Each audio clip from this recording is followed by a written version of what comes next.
Shalom warga kerajaan, selamat pagi, selamat hari yang baru, berarti ada kesempatan yang baru bersama dengan Tuhan. Hari ini Kingdom Daily Devotion diambil dari Matius pasal yang ke-14, ayat yang ke-27. Ini adalah kisah ketika Yesus berjalan di atas air menghampiri murid-muridnya yang sedang dilanda badai. Ya, Matius 14 ayat 27 mengatakan, tetapi segera Yesus berkata kepada mereka, tenanglah, aku ini, jangan takut. Mengapa Yesus menunggu kira-kira ada kemungkinan itu sekitar 6 jam saat itu. Sampai akhirnya dia datang menunjukkan dirinya kepada murid-muridnya yang sedang terombang-ambing badai pada saat itu. Perhatikan ini baik-baik. Yesus itu tidak pernah membiarkan kita sampai terpuruk, sampai celaka dan lain sebagainya. Dia tidak pernah membiarkan anak-anaknya. Dia selalu datang menolong anak-anaknya tepat pada waktunya. Dia tidak juga membiarkan murid-muridnya sampai akhirnya tenggelam. Dia tahu apa yang terjadi. Ya, dia sedang berdoa di sebuah bukit dan dia tahu murid-muridnya sedang mengalami badai pada saat itu.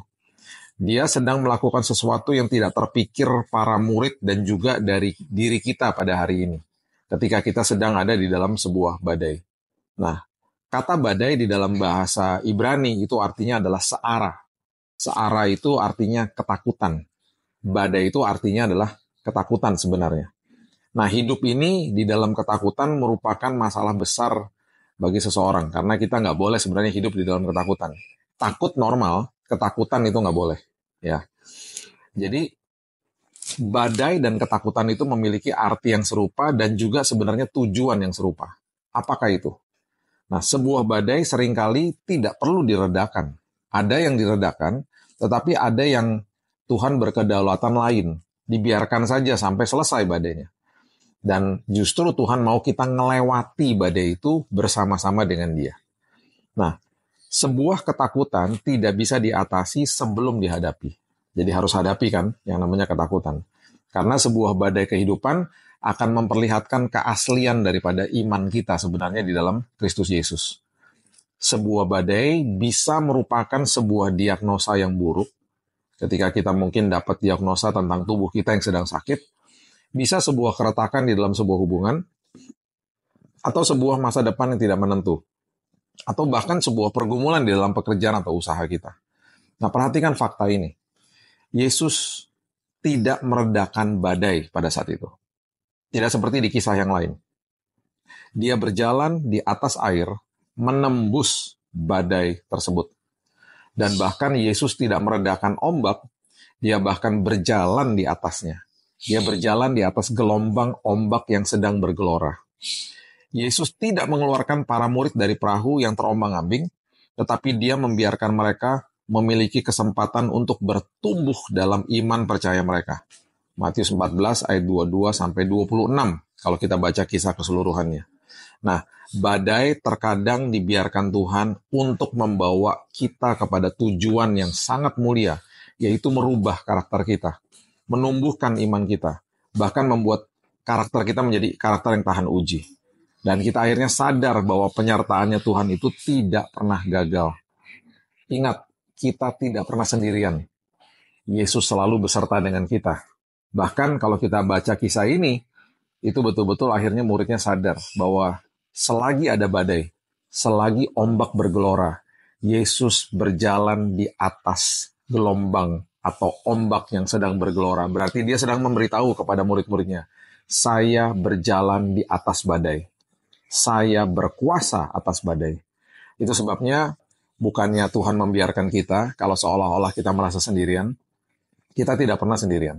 Dia selalu beserta dengan kita. Tetapi dia mau kita belajar untuk sampai badainya selesai. Kita ngelewati badai itu bersama-sama dengan dia. Itu yang dia mau. Dan itu yang dia mau supaya kita mengerti bahwa di dalam apapun yang sedang kita lewati, dia mau kita bertumbuh, dia mau kita berubah, dan dia mau kita menjadi orang-orang yang akhirnya mempunyai karakter yang tahan uji. Apapun pergumulanmu hari ini, biarkan Tuhan berkarya, berikan ruang kepada Tuhan untuk dia lakukan pekerjaan yang besar atas hidupmu. Jadi sabar, ya, jangan mengeluh, tetap berdoa, tetap percaya, Dan apapun yang engkau sedang melewati itu bersama dengan Yesus. Mari kita berdoa. Bapa yang baik, kami mengucap syukur buat hari yang baru. Kami percaya hari yang baru merupakan hari yang indah yang Tuhan sudah siapkan bagi kami. Setiap hari ada perkenanan yang baru, setiap hari ada karunia yang baru, ada anugerah yang baru bagi setiap kami. Kalau hari ini mungkin kami sedang melewati badai, kami tahu bahwa Tuhan yang berdaulat atas kehidupan kami. Dan bahkan Tuhan yang berjalan di atas badai dan mengatasi badai karena Engkau berkuasa, maha kuasa. Kami percaya apapun yang sedang kami lewati, ajari kami ya Tuhan, supaya kami sadar penyertaan Tuhan tidak pernah gagal atas hidup kami. Biarkan hidup kami berubah, biarkan hidup kami menjadi tahan uji, biarkan hidup kami bertumbuh di dalam kasih karunia Tuhan selagi melewati badai. Kami percaya apapun yang sedang terjadi, kami percaya Tuhan sedang bekerja untuk merangkaikan segala sesuatu dan mendatangkan kebaikan bagi setiap kami. Kami mulai hari yang baru. Kami percaya hari ini penuh dengan perkenanan Tuhan, penuh dengan penyertaan Tuhan, penuh dengan kasih karunia dan anugerah Tuhan yang sudah tersedia bagi kami. Kami mulai hari yang baru dilandasi oleh kebenaran firman, dan kami percaya pikiran dan hati kami dijaga oleh Tuhan. Di dalam nama Tuhan Yesus, kami akan mulai hari yang baru, kita sama-sama katakan, Amen. Have a blessed day and God bless you.